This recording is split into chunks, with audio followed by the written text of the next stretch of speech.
Hi, I'm Adriana Watson. I'm a student ambassador. And I'll just let you introduce yourself. So could you share about a little bit about your background? Who are you? What do you do? What do you research? All of that good stuff. Sure. My name is Sharra Vostral, and I am a professor in the history department at Purdue. I have association affiliations. I guess I'm officially affiliated with Gender and Women's Studies, American Studies, uh, and Engineering Education. So that's where I kind of fit in the nexus at Purdue. I study the history of medical devices and intersections of gender, and I write about the history of menstrual products. So that's sort of an unusual topic, but it does actually get at science and technology and medicine and culture. And so that's really where I see my research, and that's where I see my classes falling as well that I teach at Purdue. Awesome. So then jumping into it is Women's History Month. So jumping into the topic of this interview today and what I wanted to discuss with you, which is why gender diversity in STEM fields, which we conventionally look at as male-dominated fields, is important. So my first question for you is just a general, very like overarching question. How does the lack of gender diversity, especially the lack of women in STEM fields, affect, those STEM fields and also just the world as a whole? Yeah, well, I'm going to rely on a little bit of history here. And so, for the most part, I think this is sort of common knowledge to people that it was mostly male scientists in male spaces for many of the disciplines. And so there's a very long tradition of science also providing status to men. And so I think at first there's a lot of interest in just, well, we just need to get women in spaces. We need to get physical women and women's bodies in these scientific and engineering spaces. And that's great, but it doesn't account for the ideas about gender that get actually baked into the science itself. So yes, it's important to have different types of people in those scientific spaces, but it's also important to really challenge the ideas about gender. I mean, even, if you think back to the history of science, like nature is always construed as feminine and time is masculine. And it's like, why? There is really no good reason for that other than it helps to explain people's status and using gender to explain phenomena. So you kind of have to catch yourself with a lot of those sorts of terms. So it's people and ideas about gender that are interrelated. And so kind of prying that apart and being aware of those two dynamics is, you have to hold those in your mind at the same time to make change. Mm-hmm. Yeah, so you mentioned within that like a lot of times we just have this like big push, like let's get a ton of women into STEM, and that's not quite enough. So then, why isn't just getting more women into STEM the solution? And if that's not the solution, what do you think might be a solution or a movement towards a solution? Yeah, I don't want to dismiss the idea that I don't want to dismiss that idea in total, because it is important to have better representation across the board, not just of women, but just of different gender identities, of different ethnic and racial identities. So it's really important for science, I think, to have people who have different experiences, because they bring different sets of knowledge to problem solving. And the wonderful thing about science is the seeking of knowledge and curiosity about knowledge. But if you shut off different people, you shut off ways of knowing that can be quite transformative. And so that's why you want a lot of different people to feel like they're contributing and in a space where they can do that. The problem is getting to that space. So you need the different people, but you also need the structures to be willing and to listen and open to different kinds of people and different voices that aren't necessarily the average white male, which is not to be disparaging, but that's what science was mostly composed of throughout, the 19th and 20th century, and even a little bit farther back. And it's not to say that there weren't women scientists or there weren't Black inventors, because there were, but that's different than being within the power structure. And those folks were not. Mhm. What do you think is most inhibiting those voices? Is it the people themselves not speaking up for themselves? Is it the system, or is it sort of a combination of a bunch of things? You know, I think it's a little bit of all of it. I mean, I think part of it is science's strength is saying that we are an objective system, and objectivity and our being rational with you know, a hypothesis and a method and a conclusion. It's a really powerful set of tools to derive data and information, but it's a social system. It's a human system. And so there are social ideas that get baked in and built into the process. So part of it is just even recognizing that science is a social process. Mm-hmm. And so when you can recognize that, then it's easier for people to say, okay, there's things going on in the lab that actually aren't about me. Like, I don't need to take on all of this gender discrimination by myself, because there's stuff that's built into the system.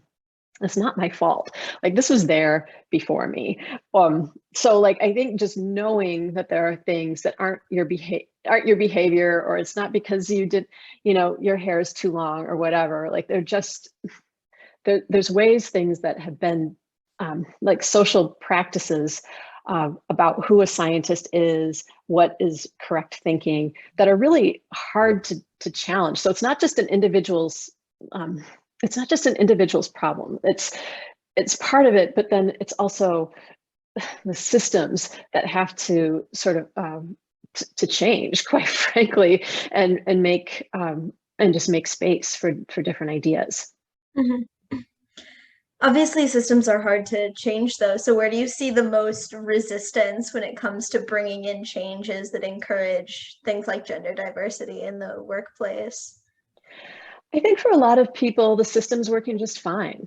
Mm-hmm. So if the system's working fine, you know, what advantage is there for, you know, whatever corporation or whatever lab structure to change? And so part of it is, I mean, part of what the gender analysis helps to do is say, well, look, there's these things that may seem innocuous, but actually they have broader ramifications. I mean, I was thinking about just like the temperature of an office. Mm-hmm.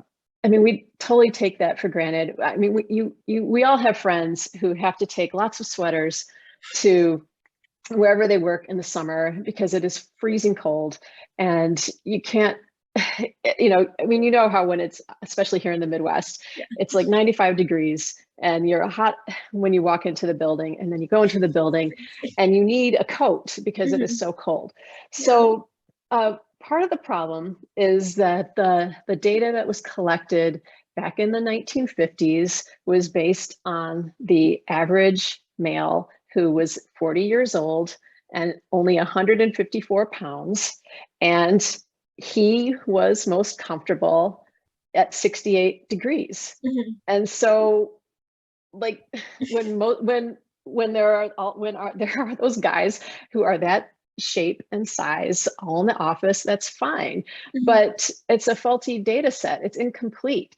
But yet all of this, you know, all of the guidelines for like where to set the office temperature is based on that very old data set from the 1950s. And we have all kinds of shapes of people, different body types. Men too have lots of different body types. I mean, they're not all 154 pounds, right? So it's just bad. It's a bad data set. So this is where I think I have a lot of hope for science in many ways, because if you have good data, as you know, it can create different outcomes. So we really have to look pretty hard. Where does this data come from? What assumptions are part of that data? And so knowing that that data is really limited to these bodies from the 1950s, that should be enough to change our attitude. And there's been interest in it, especially because it's less environmentally conscientious to have colder, indoor temperatures with air conditioning. And if those air conditioning temperatures are based upon men, men of a certain body type, we need to address that because it's more efficient and better for the environment to think about other bodies, and then it's less energy use. So just thinking about gender in that way creates, precipitates a whole different set of conversations, looking to the past, to the history of that assumption, and then looking about how we can change once we've unraveled that assumption. Yeah. So then as an engineer, how do you think we begin to start identifying where this faulty data has kind of influenced our standards? Yeah, I mean, I think part of it is just going, okay, I have to understand there may be flaws in data, and being willing to poke at that data instead of accepting it as truth. And that's difficult, because I think data can hide a lot of different social inequities. And I think this is where being open to a little bit of qualitative approach and qualitative problem God solving forbid qualitative can analysis. help. Well, yeah, what does qualitative mean, right? But it gets at these more mushy things that actually have real life consequences. And so it's important to just have that little window open for potential. I mean, I think we also, one of the things I think that's a very clear example for something like this is the crash test dummies. And again, crash test for automobile crash tests, they're based again on these bodies of men from the 1950s, from a lot of the World War II measurement studies, and it doesn't they don't include women as a requirement. There are female crash test dummies, but you don't have to use them in the auto industry. And so then adding sort of insult to injury is, well, what about a pregnant crash test dummy? Because seatbelts really don't do good things in crashes to women or to children, or, there's miscarriages that can happen during pregnancy. Women get a lot of broken bones from those, the belts getting pulled across them. And a lot of that has been sacrificed for safety and airbags. And, I'm happy to have an airbag in my car and have that as a requirement, but it wasn't tested on different bodies.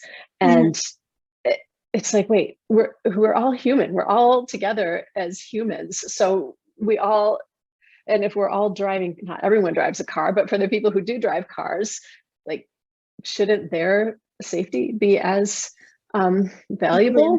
Yeah. And that's not a problem of science. That's a problem of like attitude. That's just being more imaginative to correct problems. Yeah. Well, that makes me remember in OSHA class that I took, they had the same problem with harnesses, where the way harnesses were wrapped up were really uncomfortable for women. And they're like, oh, it's in the name of safety. And then someone eventually was like, yeah, but if you just cross them, it's more comfortable and it's just as safe. So, yeah. But it's like, well, just make them in different sizes. Like, what's, and like, this was the same problem in World War II. They needed to get more women into the factories and working, and, all the Rosie the Riveter stuff. And there wasn't enough safety gear for them because it was just like, floppy materials. And so they had to, jerry rig a lot of the safety equipment. But still, I've talked to plenty of students on campus too, who have they're working underneath the hood and they're putting their arms into, a sealed thing. Yeah, but then their arms are too long. So you need something to actually tie up the sleeves, because it's dangerous if you can't access use your fingers and hands appropriately with the glove, and it's like, this is not a difficult solution. Like, this is just making a different size. And we can't do that like that. And so that's where it's like, oh, this is just political will. Then this is not, and that's where it's disappointing, I think, because there are a lot of things that are easily fixable that we can, and we just haven't. Yeah, because engineers just sort of don't I think even women engineers are sort of at commonly engineer things for men somehow too, because that's just how we're trained to design things a lot of the time. Yeah, and part of it,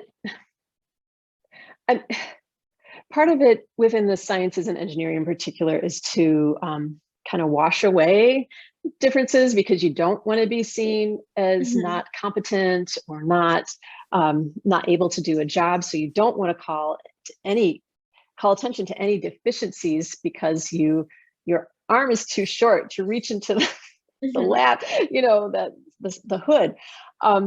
But at the same time,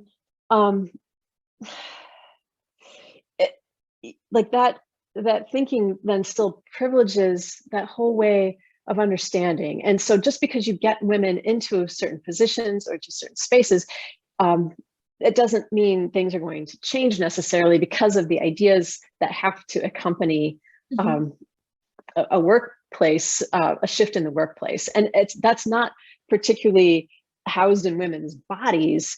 I mean, a lot of women experience those kinds of that kind of discrimination, but it's important to sort of separate that a little bit, because you need people at all different levels to challenge forms of prejudice. And so men can do that too. Mentors can do that. Advocates can do that. And I don't want to say that women have an essentialized special knowledge about that.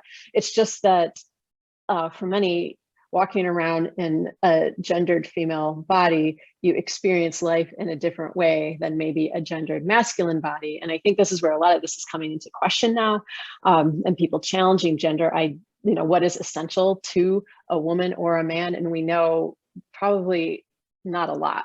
I mean, there's a lot of things, assumptions about gender that that help to sort of rationalize biological difference, yet there are certain biological differences that I do want to be taken into account, because my body is different than other men's bodies. But there's a lot of differences between women's bodies too. I mean, those women basketball players who are like 6'5", like that is not my body, and they need a different set of things than my body. So saying all women are one way is just as problematic as, again, these average white guys for the design purposes. Yeah. So then sort of pivoting a little bit to a topic that I think has been in the forefront or at the forefront of academia, or a lot of people in academia. We're hearing a lot about how the education system is built really for women, or a feminine mentality, if you will. And how less and less men are going into higher education and completing higher education. What are your thoughts on that, and how it's going to potentially affect STEM fields and male-dominated fields where higher education is required in the future? Yeah, I think that's probably a there's different responses from different perspectives on that particular question. I think there's a lot of things probably that are happening at the elementary school and at the lower levels that need to take into account boys. And this is totally being generalized. I know this is like a stereotype, but there are many boys who are very active. And I think a different kind of active learning could benefit boys as well as girls. There are some systems that are set up for girls who like to read and are very quiet. And again, that's not all girls, that's some girls. So I think there is something to that a little bit, but that's not the whole answer. I think also higher education in particular has been a way to show, to get accredited to a pathway to a job, especially for women in the past. You could really only go, like when my mom was in college, you could go and become a teacher or a nurse, and you were not allowed in other classrooms, and you had to sort of sneak your way in a lot of other ways. So it was, the circumstances were very restrictive. So to be able to go to college by the 1970s with Title IX that said you can't discriminate against women because they are women was a huge deal.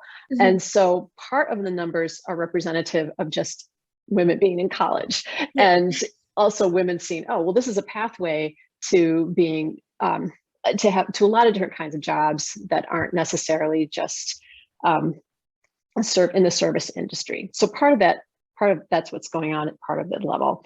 The other difference is, again, just because women are making up a majority in some majors, not all majors, but some majors, it doesn't mean that there's been this total inverse of the power structure of the world.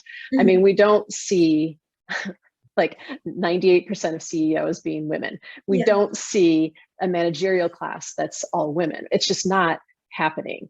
So it doesn't mean that there haven't been women who've climbed their way up in that kind of way. But here, the numbers don't prove a reversal in the power structure. So I'm not convinced that just more women is the answer. I mean, I want people to be educated. But I think this is case in point that it hasn't turned over like systems of prejudice necessarily.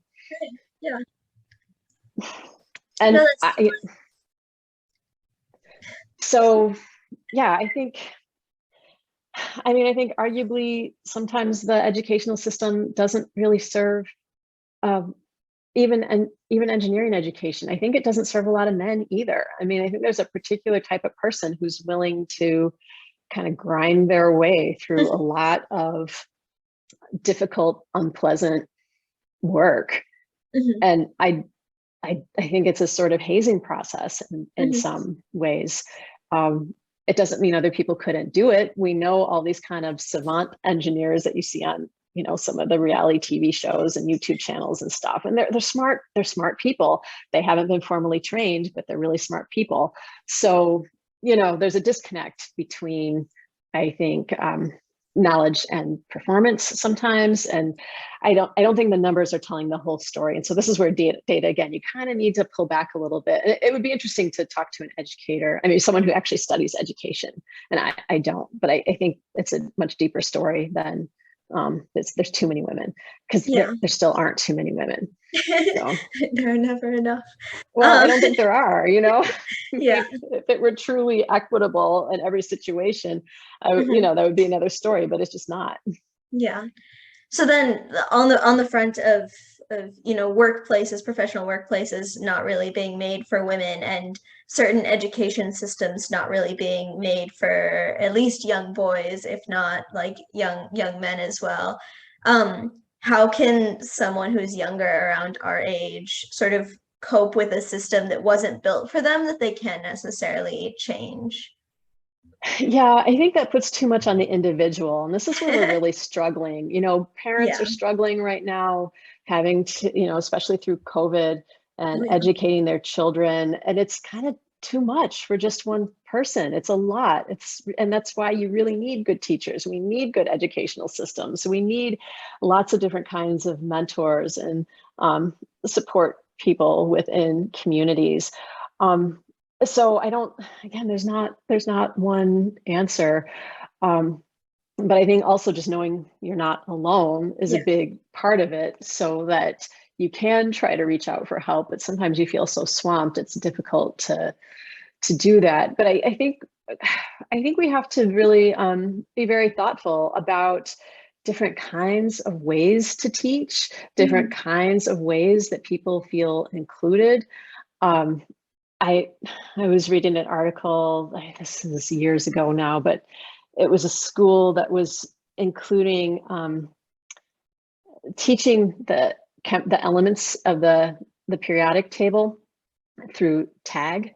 So like you would have, I don't know, hydrogen and O2, like someone would be hydrogen and someone would be oxygen. And so then they would have to like tag each other and then they'd have to say, what compound they created. But we don't do that, right? I mean, that's just one little pedagogical thing. And so people, I know kids who would love to do that in PE class, you know, and that's not every kid. A lot of kids don't like PE at all, you know, so it's trying to kind of be more generous with where people are at.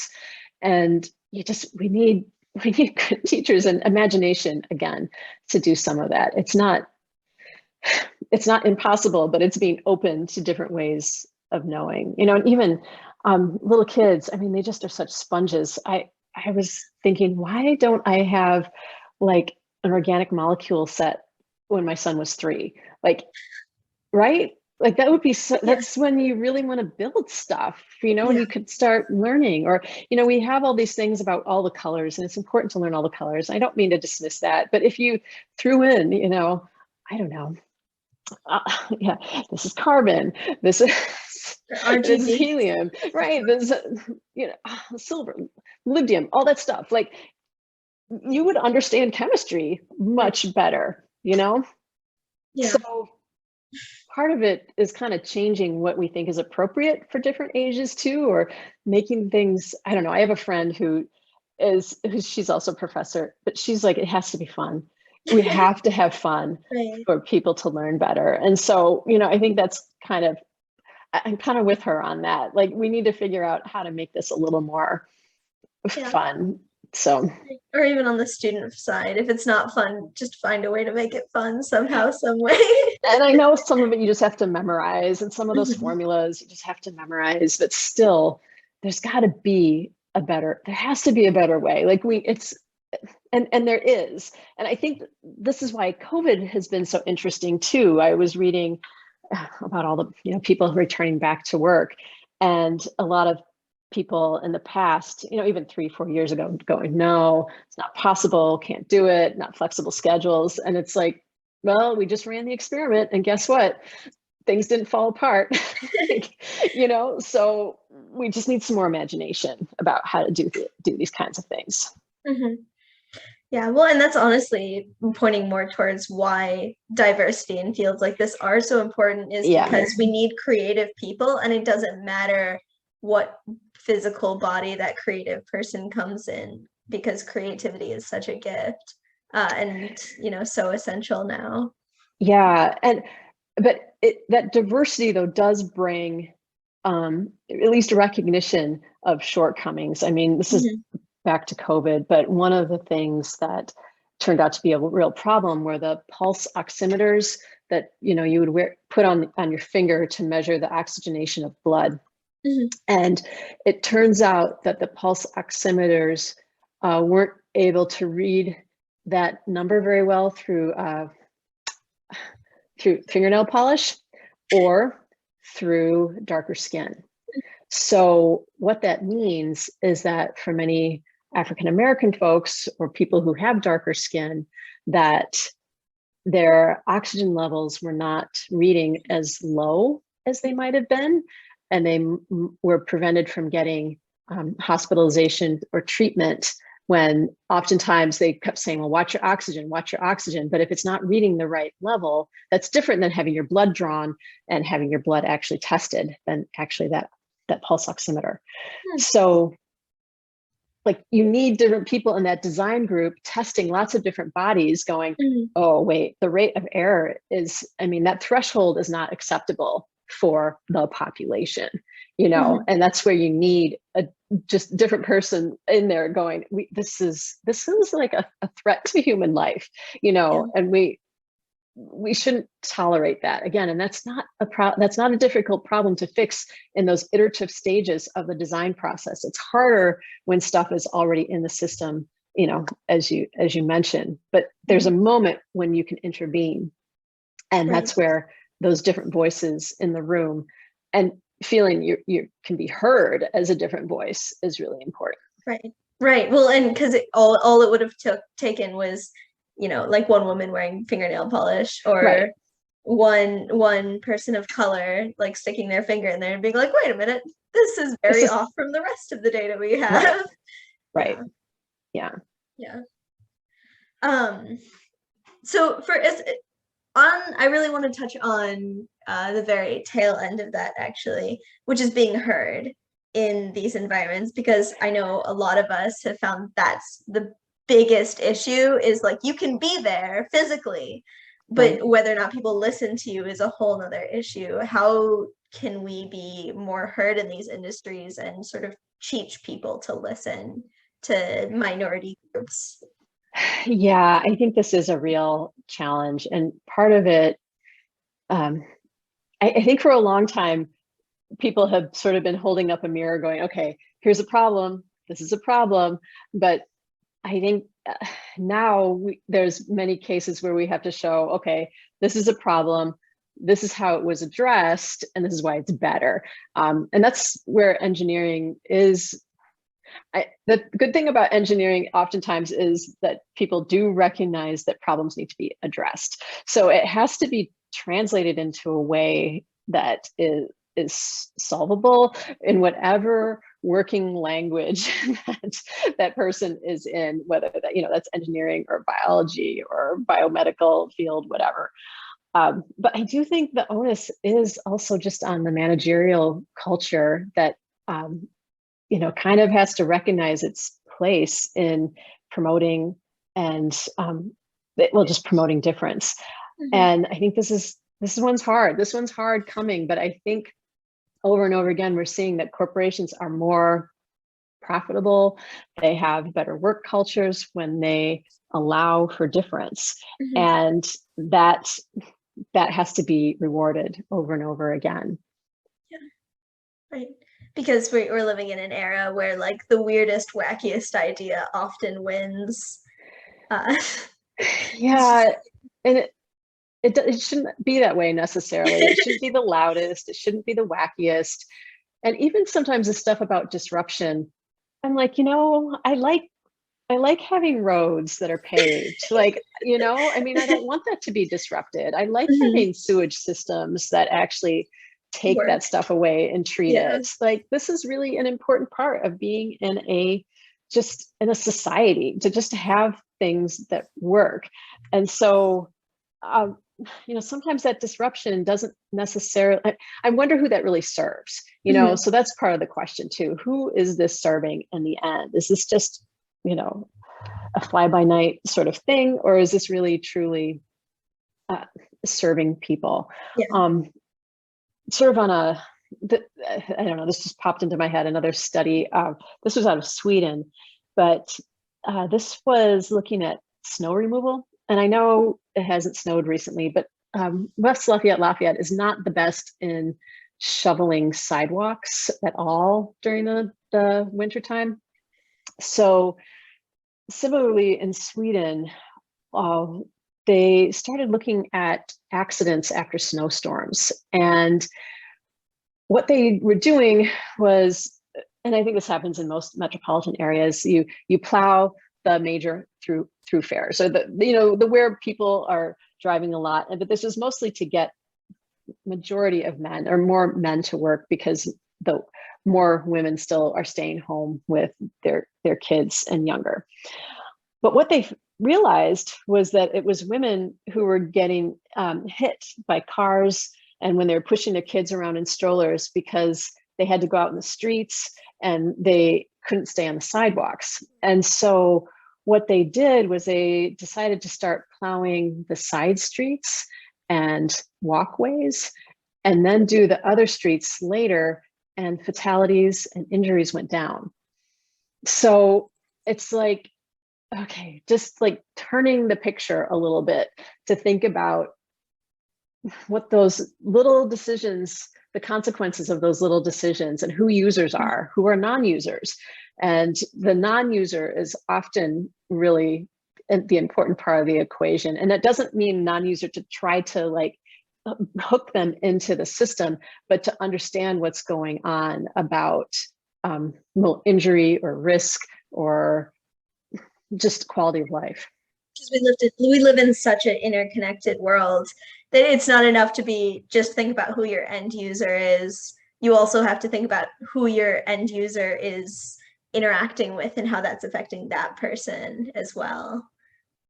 Well, but I also mean non-users, like people who don't drive cars, but we still have to deal with auto accidents, and why are these trees cut down? Because it's a problem for the automobile, but I like trees, I want the trees around, so wait, we're changing, like, so just assumptions about even our public space, how that affects non-users or forced users, or yeah,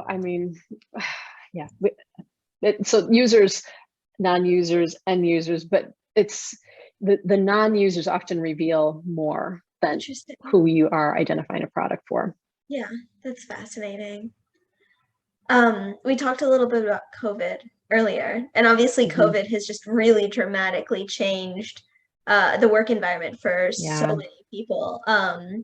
What changes have you seen in regards to diversity in STEM fields recently, for the better and the worse? I think all the remote work for people who were able to work remotely really sort of revealed how uncomfortable many people were in work environments, people of color, a lot of women, the sort of chit chat that has to go on.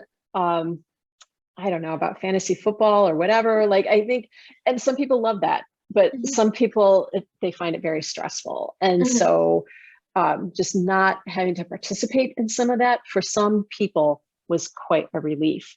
And I think it has really made them question, like, do I want to go back to that environment? And am I willing to tolerate some of the things that I thought I had to tolerate? So we're kind of in an incomplete revolution right now. I think we ran a huge experiment these past two years. Some things have been a failure and other things haven't. And so it'll be very interesting to see what emerges now in this next, this next year, 5 years, about work and life and just and power structures too. So I don't know, it's like still to be determined. And I think that people who are, again, just going to be more open to things, more willing to imagine different kinds of work for people, different kinds of situations, will end up being stronger as companies or employees or teams, or however it is that it's defined. Yeah.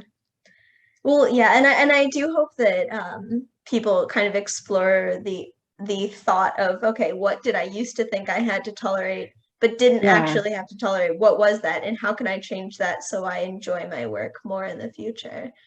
Because that's a really good observation as well, that I don't think a lot of people, made explicitly. Okay. So, big overarching question then. What are our biggest problems that are inhibiting the diversity in STEM? We've touched on a couple of things here and there, but like, if you could solve one thing instantaneously with this, which is not ever a solution, which we all were like, okay, if we could just fix all of world hunger, how would that be? But if you could solve one big overarching issue with diversity in STEM, what would you do, and how do you think it would change it? I think a lot of it is attitude, frankly, just really having an attitude that's open to problem solving. Because if problem solving is your hook as a business, it just seems like the best way to have more creative, more robust problem solving is through different voices. Do you want better problem solving? Bring in more different voices. And I don't mean 500 people in the same room talking, but you have to have different ways of thinking for solutions. It's just better. It just is better in the end. Just allow different voices and listen to them, and we'll be a lot farther. Yeah, and I think the kind of along that line, we need advocates too, and that's where I think people in power and some men, some women as well, need to really advocate for diversity and gender equity in workplaces, but not be necessarily the spokespeople or the voices of it. It's you need people to sort of make the space, but then not talk for you. So there needs to be a way that there's support without taking over from those folks as well. So I think that's really important. And I think this has been harder for people too, and we kind of need to get back to this in general, just as a culture, but just trying to imagine what it's like to be in another person's shoes and really understanding that your own perspective is not the only perspective. And it's just keeping that sort of that attitude in mind, I think really goes a long way. Good point. And I think that's a good point for women as well, like both men and women, people who are, the two big genders, as we see more people and more diverse genders in general entering the workforce, trying to, like you said, like advocate for those people without speaking for them, just giving them space and providing them space where they should have space. It's so important to making that normal and a safe place for them to express their ideas and be part of that creative system. Because success comes in all different forms. I mean, I know folks, and I know people who've been really saying, neurodivergent, like that's one of the terms right now, where people have different sort of neurological, they're just wired a little bit differently, but even that's really not fair to say different, because different from what, and what is normal, so like, and that those are really kind of valenced and problematic terms in some ways. So it's just being open to different ways of being. I think, again, with the pandemic and work schedules being so different, a lot of people have realized, they really would prefer not to be at the office at 8 or 9 in the morning. Like if they could listen to their own body clocks, they'd be up working at night. And is that so bad? Like some people are just that way. And like, why do we keep fighting with ourselves to fit into a time sheet or, really an engineered world from the 19th century? Yeah, right. So, an industrial engineered world. And maybe that's not really what we need. It's not the modern era. Yeah. Yeah. So once again, pivoting a little bit, this is a question that's very near and dear, and I'm interested in your answer because I think it's something that occurs a lot, or it's something that women my age and individuals in female bodies my age think about a lot, is how do you see women balancing a career with a personal life?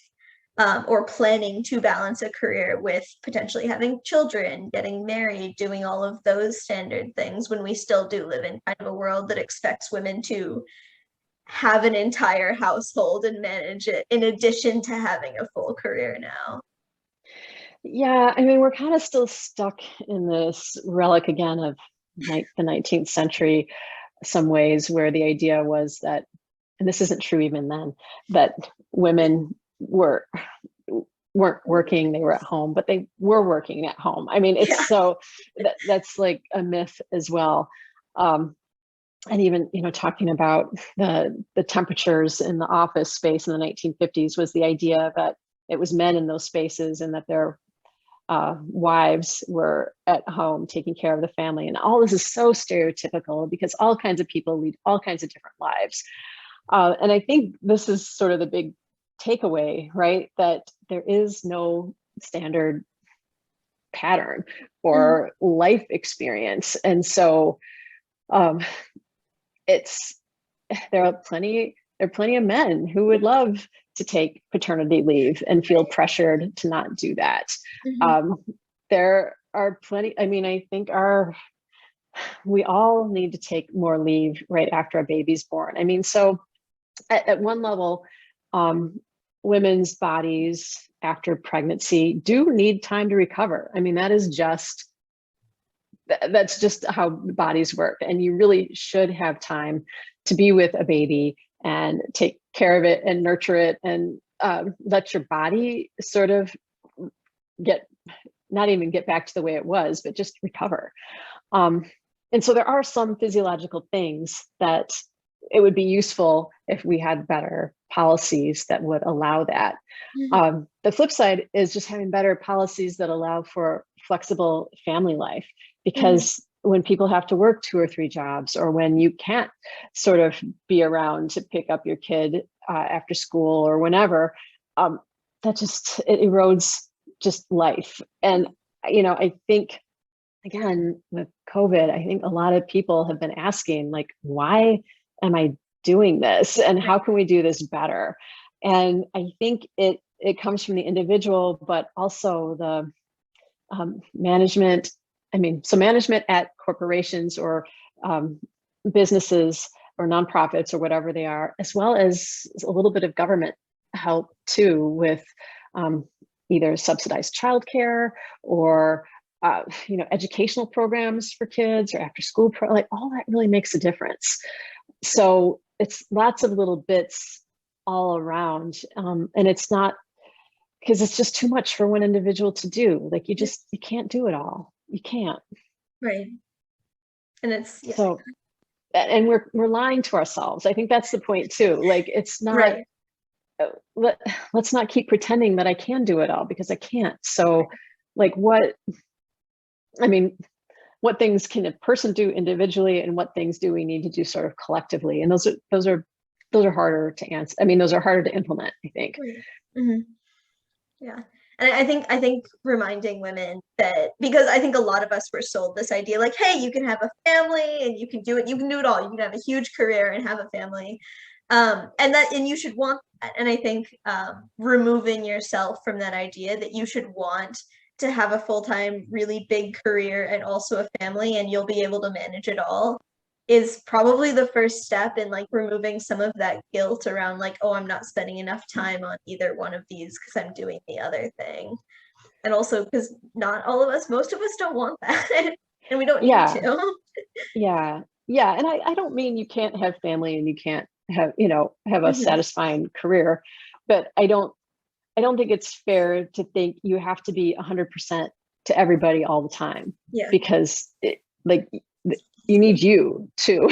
Like you need your own, you need to be a functioning person, so like there's that as well.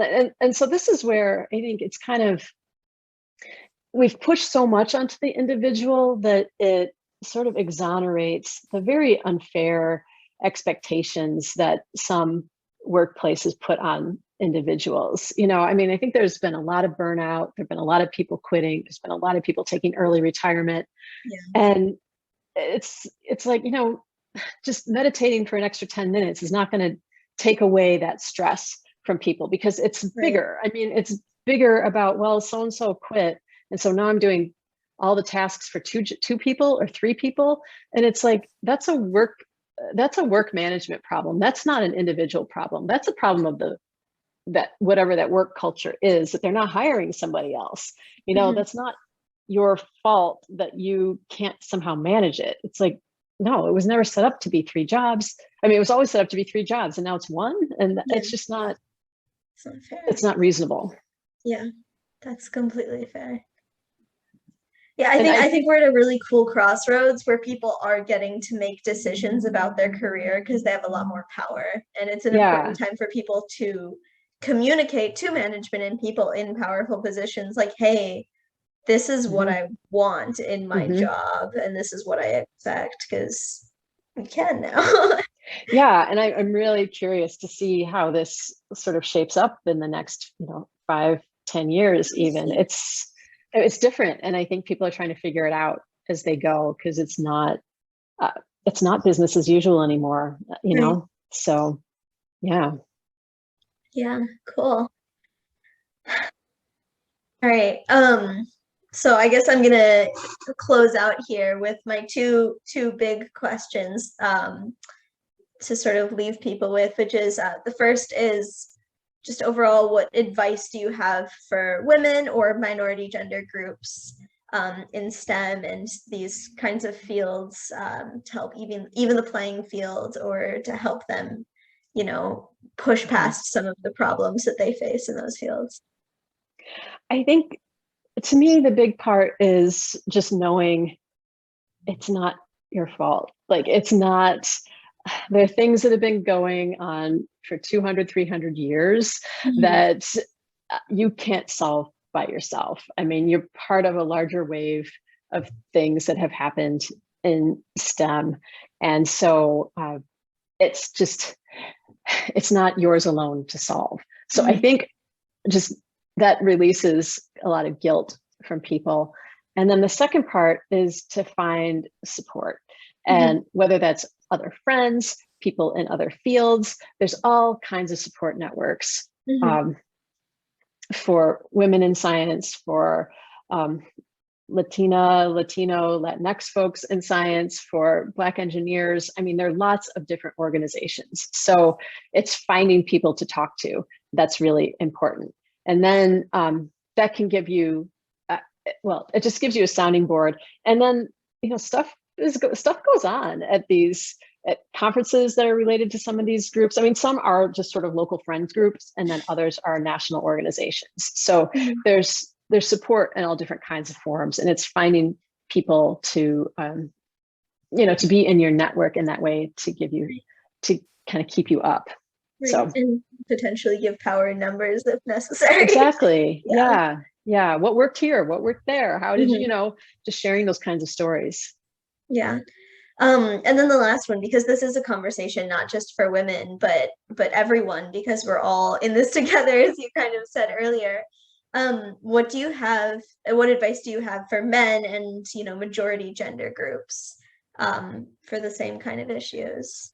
Yeah, I think part of it is believing people when they tell you this is a problem, and not just blowing people off. I mean, I just being heard and validated that, yeah, this thing happened or this thing I experienced is, and not judging, not even trying to fix, just at least accepting, oh, that happened. And then, if they want help, or then you can offer. But it's, again, sort of making a space for that, and not just being dismissive of those experiences and, oh, you're just being sensitive. It's like, no.